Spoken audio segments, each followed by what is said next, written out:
morning po mga ka-DIY. Ngayon po ay Sabado ng umaga at tayo po yung gagawa uli ng panel door, Nara panel door. Yung gagawin po muna natin ay mag-assemble po muna tayo ng ating pang-panel pintuan. Ito na po yung mga gagawin natin pang frame, panghamba, at saka may na putol na po ako ditong mga tabla na para sa gagawing panel. Ito na po. Kaya abangan nyo po yung aking gagawin. Magtatabas po ako ng mga pampanel.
Happy Sunday po mga ka-DIY.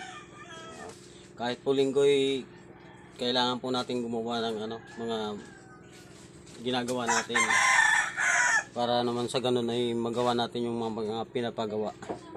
Ito po, nagagawa po ako ng ng ating Nara panel door. Yan, ito yung panghamba natin na natin na ukita na natin ng Tapos ito na po yung ating pang panel na pag tagpi ko na po ito. Ayan, ko na lang. Kakatama na lang natin yan. Kapag dikit-dikit ko na. Tapos kahapon may dinala ditong round table. Round table na halos daw to 105 years na round table, pero maganda pa. I-restore lang natin siya. Ayusin natin. Ito na uga na. Kailangan nating lagyan ng pandikit.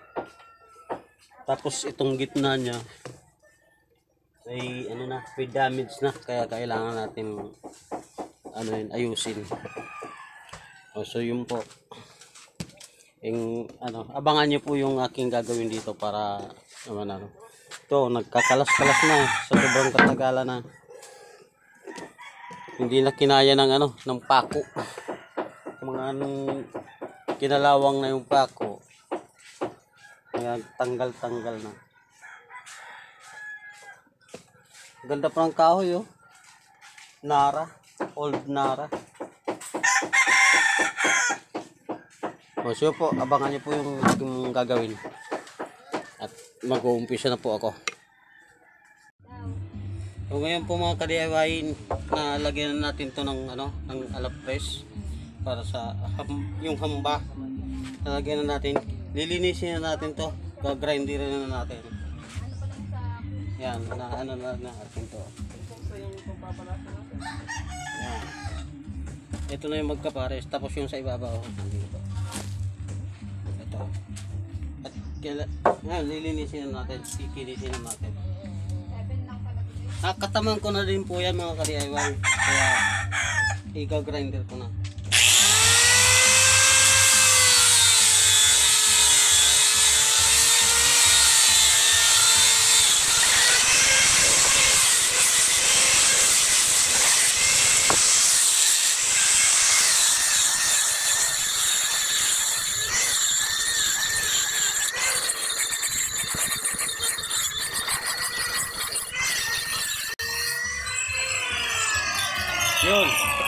natin itong grinderin. Bubuuin na natin to para matuyo na ang pandikit niya, tapos natin, i-deliver na natin to. So yun mga ka-DIY, abangan niyo po ang aking mga gagawin pa. At marami pang gagawin dito, maraming nakaabang na trabaho para sa furniture. Sige po, lagi niyo pong subaybayan para sa aking mga ginagawa. Salamat po. Ngayon po mga ka-DIY, atin na pong i-assemble itong hamba para susunod na natin yung frame ng pintuan ng narador. Yan. I-assemble ko na po ito. Lalagyan na po natin itong pandikit para natin pako.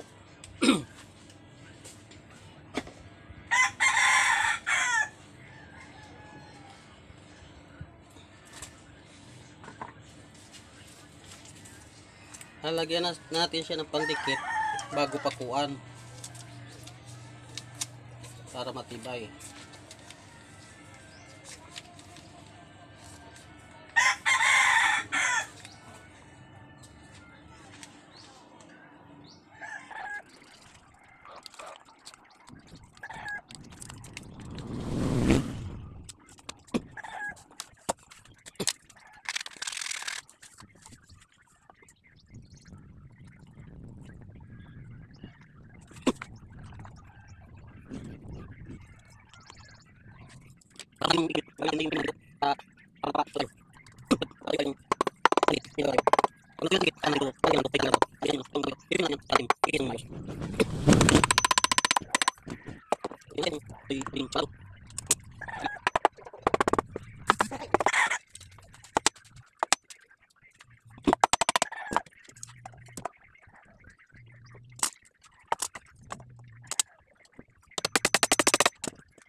Ang pintuan natin ay gagawin natin ay 80 cm, kaya ito 80 cm din.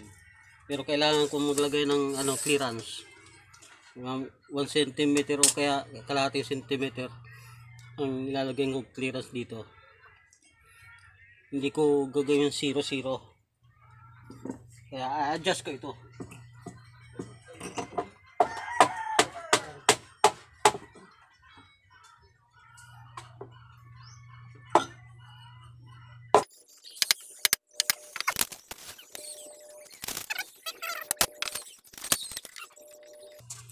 Napansin nyo ba yung aking metro naputol na?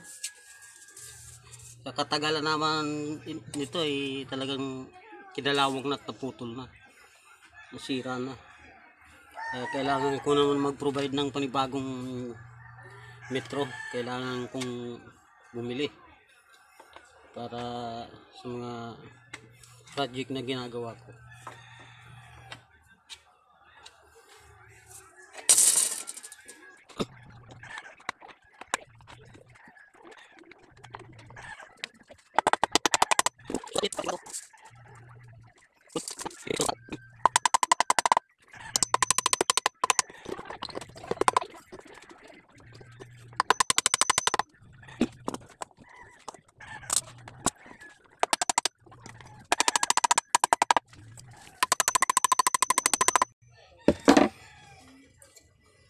Yun, ayos na po.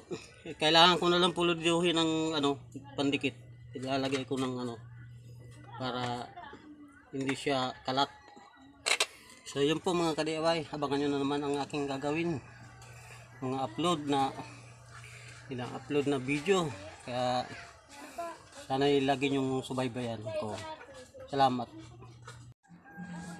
Ngayon po natapos natin yung ating hamba. Ito naman frame ng panel door ang gagawin natin. Lalagyan ko na siya ng kanal para sa panel door. Ito. Lalagyan ko na siya ng kanal para yung papasukan ng panel.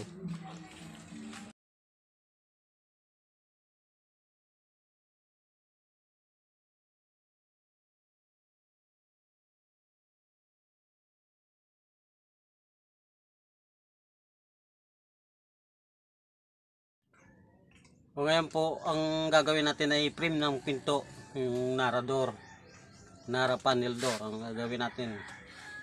Ito, kakatamaan ko na muna. Ito yung para sa pump frame.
Yun, tapos na po natin siyang kataman.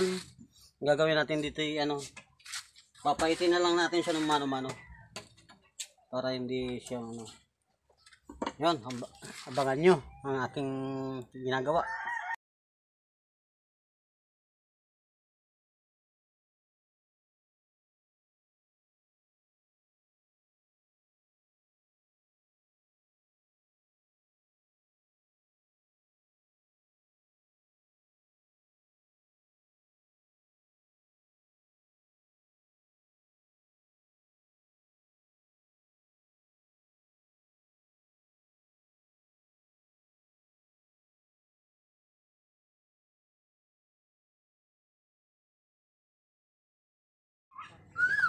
Yun o mga ka-DIY, ibuo na natin yung frame at sukat na rin natin itong pagkakasungan ng ano ng ating panel door.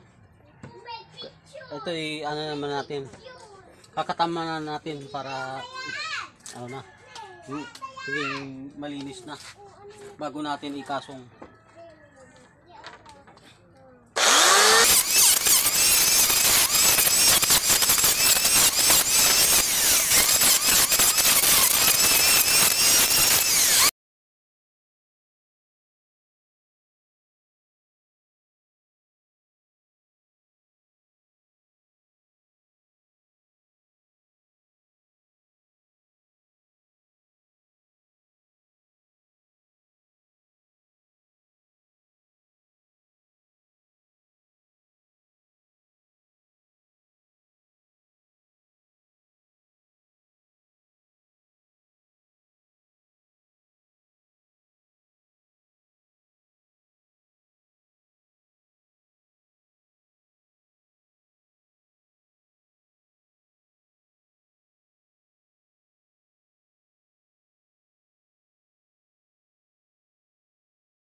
So ngayon po natapos na natin kataman ang ating kumpan. Ang gagawin ko naman ay inisin ko na. Gagamitin ko na tong grinder. Like this. Yan. Para maging makinis.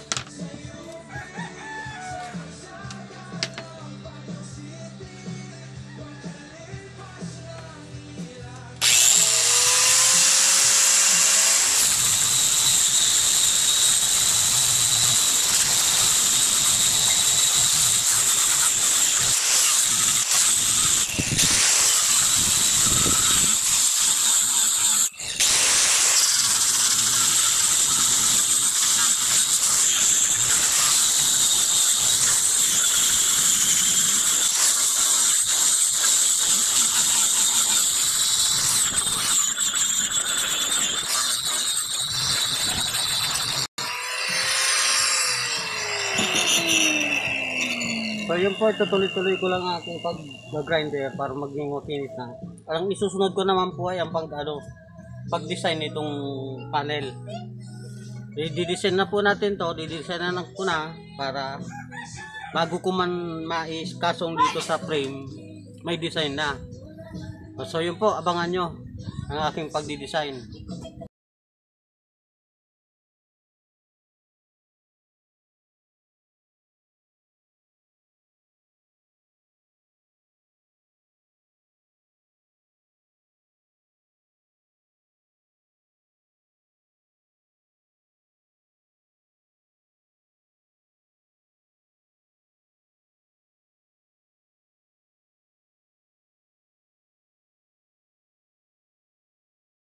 Good morning po mga DIY. Sana tuloy-tuloy ng kuryente. Huwag nang mag-brown out. Kasi 2 araw brown out. Yung isang araw kahapon. Para sana tuloy-tuloy na para matapos ko na itong aking ginagawang pinto. So yun ang gagawin ko po ay ko. Lalagyan ko na siya ng pako ng kahoy. Babarinahan ko na muna. Labo ang camera.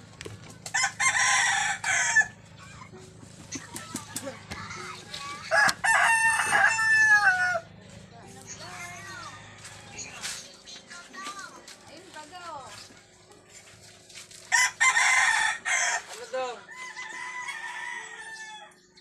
Ito po yung ito po yung ginagawa ko pang pintuan.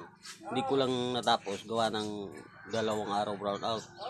Ngayon, sana naman yung hindi na mag-brown out para matapos ko na.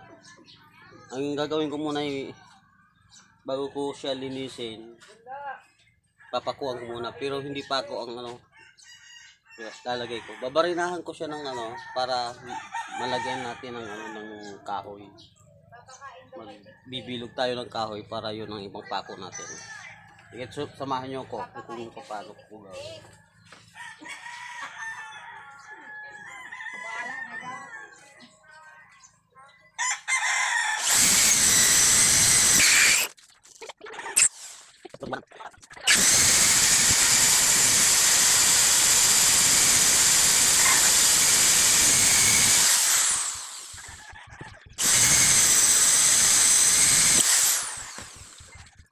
Ayun po, itutuloy-tuloy ko lang po itong pagparina ko para mapakuan ko na. Abangan nyo lang po ang mga susunod kong video.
Oh, yun po, tapos na po nating grinder, ay ano, kataman. Grinder na lang natin. Ah. O ngayon po i-grinder ko na. Grinder na natin para matapos ito sa maghapon kung hindi mawala ng kuryente.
Ay po, i-deliver na natin tong ano, hamba at pintuan.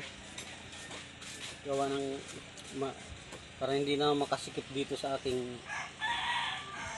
ginagalawan.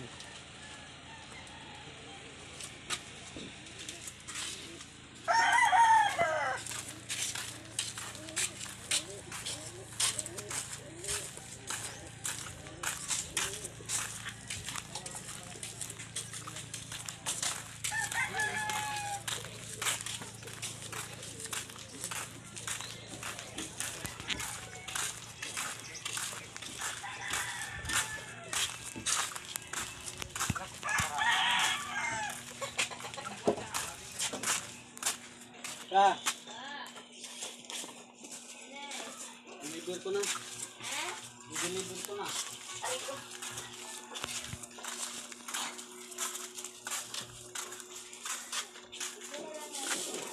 Igli sa luwan? Igli na lang. Ay, sige po, ito mo. Wala ba ng oras natin? Iyan mo yan, ma'am. May maming akin sa loob.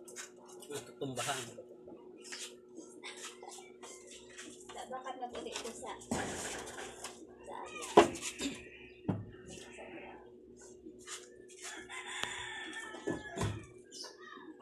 Ito din sa balde. Tapos yung pinto na ito. Ano?